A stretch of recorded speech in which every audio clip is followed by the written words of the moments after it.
दोस्तों आज की वीडियो से बहुत से ज़्यादा लोग रिलेट कर पाएंगे क्योंकि कहीं ना कहीं कभी ना कभी आपकी ज़िंदगी में और हर किसी की ज़िंदगी में आए दिन ये समस्या हो ही रही है।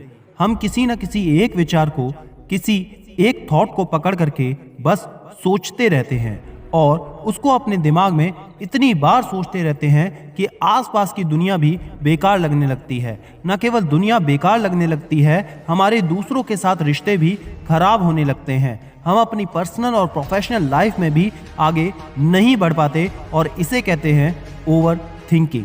तो आज हम 7 जापानी टेक्निक्स की मदद से इस ओवर थिंकिंग के कीड़े को जड़ से खत्म करने की पूरी कोशिश करेंगे। तो अगर आप लोग भी तैयार हैं तो वीडियो को लाइक करके, चैनल को सब्सक्राइब करके कमेंट में अभी लिख दें यस आई एम रेडी।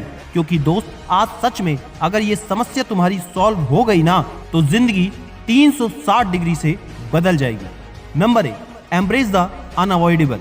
दोस्तों जापानी एक कहावत है, it is what it is, जो है सो है।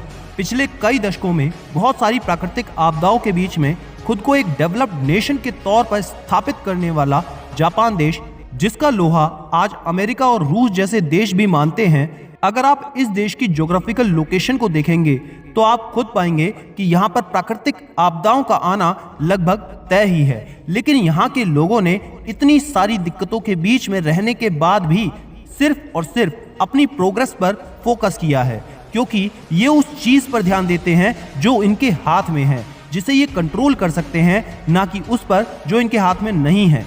So basically acceptance is the key. अब इसका मतलब ये नहीं है कि आपको सिचुएशन को अपने मन में बिठा लेना है। एक्सेप्टेंस का मतलब इतना होता है कि आप जो चीज़ आपके हाथ में है, जैसे कि आपकी पर्सनैलिटी डेवलपमेंट, स्किल सेट को डेवलप करना, टाइम को मैनेज करना और अपने रिसोर्सेज का ऑप्टिमम इस्तेमाल करना, अपने टारगेट को अचीव करने के लिए उस पर ध्यान दो, ना कि सिचुएशन या हालात पर। और जो आपके कंट्रोल में चीज़ें नहीं हैं उनका रोना लेकर आपको बैठे नहीं रहना है। तभी आप आगे बढ़ पाओगे और तभी आप ओवर थिंकिंग के कीड़े से बच पाओगे। वरना आप सिर्फ और सिर्फ वो चीज़ जो आपके हाथ में नहीं है उसी को सोच सोच के परेशान होते रहोगे। Number 2, spending time in nature. कभी कभी आपके मन में ये विचार जरूर आया होगा कि सब कुछ छोड़ दो यार और कहीं दूर चले जाओ। भाग दौड़ भरी दुनिया है, उसको छोड़ दो और सबसे दूर कहीं अकेले में एकांत में चले जाओ ताकि आपको सुकून महसूस हो। अगर ये विचार आपके दिमाग में कभी आया है तो कमेंट करके जरूर बताना। बहुत सारी रिसर्चेज और स्टडीज बताती हैं कि जब हम प्रकृति के साथ समय बिताते हैं या ऐसी जगह जहां पर हम नेचर से कनेक्ट कर पाते हैं, अपने गैजेट्स वगैरह के इस्तेमाल से दूर रहते हैं, तो हमारे दिमाग में एंडोर्फिन्स हार्मोन रिलीज होता है जो हमारे स्ट्रेस और ब्लड प्रेशर लेवल को कम करता है। तो आप कोशिश कर सकते हैं कि महीने में कम से कम एक बार जब भी आपको समय मिले तो अपने आसपास किसी पार्क में या किसी भी ऐसी जगह जो जंगल या नेचर के करीब हो, वहां पर आप समय जरूर बिताएं और वहां पर पेड़, पक्षियों, प्रकृति के जितना नजदीक हो सके कनेक्ट करें, उतना उनको महसूस करने की कोशिश करें। आप खुद देखेंगे कि न केवल आपकी ओवर थिंकिंग की प्रॉब्लम में इससे बेनिफिट होगा, बल्कि आप ज्यादा प्रोडक्टिव और क्रिएटिव बनेंगे। Number 3, to contemplate. अगर हम ओवर थिंकिंग को ध्यान से देखें तो इसमें क्या होता है कि हम अपने बेलगाम विचारों को आने जाने से रोक नहीं पाते और कुछ भी विचार हमारे दिमाग में घूमते रहते हैं और जिसके कारण हम परेशान होते रहते हैं। बुद्धिस्ट मॉनेस्ट्रीज में कई सारे बौद्ध भिक्षु इस टेक्निक का इस्तेमाल करते हैं। अब इस टेक्निक में आपको सिर्फ 10 से 15 मिनट देने हैं। 10 से 15 मिनट के लिए आपको सुबह या शाम जब भी आपको समय मिले, आपको किसी भी सेक्रेड फ्रेज को अपने मन में दोहराना है। अब इसका धर्म से या मजहब से कोई लेना देना नहीं है। जिस भी फ्रेज को आप सेक्रेड फ्रेज मानते हैं अपनी जिंदगी में, उन शब्दों को 10 से 15 मिनट आपको दोहराना है। फॉर एग्जाम्पल, आप श्रीमद् भगवद गीता के कुछ श्लोक या लाइंस को जो आपको पॉजिटिविटी से भर देते हैं, उन्हें 10 से 15 मिनट आपको दोहराना है। ये टेक्निक न केवल आपकी ओवर थिंकिंग की समस्या बल्कि आपके anger management, depression, addiction and anxiety जैसी समस्याओं से लड़ने में भी 100% मदद करेगी। Number 4, sitting in meditation. ये 2500 साल पुरानी टेक्निक है जिसका इस्तेमाल बहुत सारे बौद्ध भिक्षु और जैन मंक्स करते हैं और आपने कई बार इसके बारे में सुना भी होगा कि मेडिटेशन जरूर करना चाहिए। अब इसमें करना क्या है उसे ध्यान से सुनो। किसी भी घर के एक शांत कोने में आपको बैठ जाना है, अपनी कमर को बिल्कुल सीधा रखना है पद्मासन में या सुखासन में आराम से बैठ जाना है। उसके बाद अपनी आती जाती सांसों पर आपको फोकस करना है। और इस समय अगर आपके दिमाग में कोई विचार आ रहे हैं या जा रहे हैं तो उससे परेशान नहीं होना है, उन्हें आने जाने दो। रोज इसकी प्रैक्टिस करो। आप खुद देखोगे कि कुछ ही दिनों में आप खुद को डिस्कवर कर पाओगे। आप वो नहीं रहोगे जो अब तक आप खुद को सोच रहे थे। आप एक ज्यादा mentally aware, living in present moment वाले इंसान बन जाओगे। नंबर 5, गामन।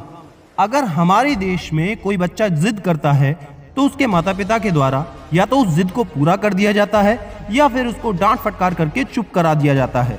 लेकिन जापान में ऐसा नहीं होता है।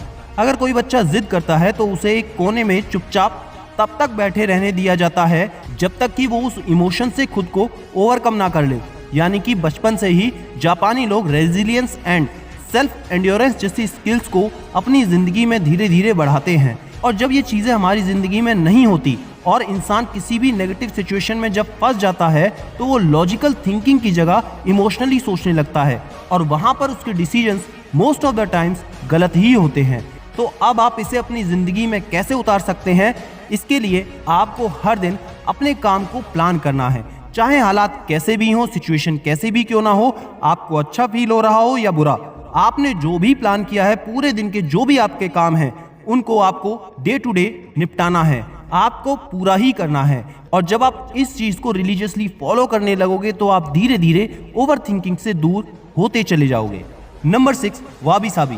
दोस्तों, आज के सोशल मीडिया के ग्लैमर की दुनिया में हमेशा हम एक परफेक्शन की तलाश में रहते हैं और उस परफेक्शन की तलाश में ही हम कब ओवर थिंकिंग की चपेट में आ जाते हैं हमें पता ही नहीं चलता।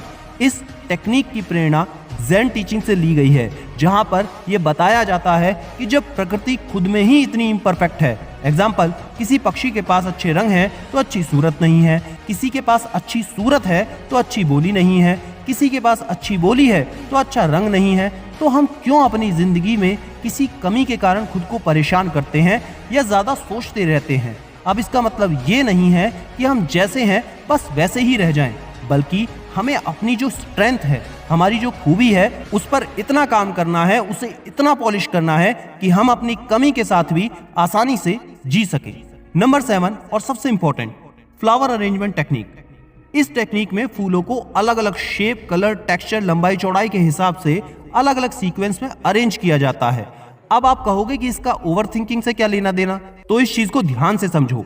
जब भी हम किसी भी चीज को ऑब्जर्व करके सॉर्ट करते हैं तो उस समय हमारे दिमाग के 2 हिस्से, फ्रंटल लॉब एंड थैलेमस, साथ में मिलकर काम करते हैं। और जब ये दोनों हिस्से साथ में मिलकर काम करते हैं तो हमारे दिमाग में किसी भी तरह का कोई और विचार नहीं आता है। तो जब भी आपको लगे कि आप किसी भी चीज को लेकर बार बार ओवरथिंक कर रहे हो तो बस अपने आसपास की चीजों को अरेंज करना शुरू कर दो। फिर चाहे आपका वो स्टडी टेबल हो, वर्किंग डेस्क हो, लिविंग रूम हो या फिर फ्लावर्स, आप खुद देखोगे कि आप कब ओवरथिंकिंग करना बंद कर दोगे और आपके थॉट्स एकदम क्लियर हो गए हैं, आपको पता भी नहीं चलेगा।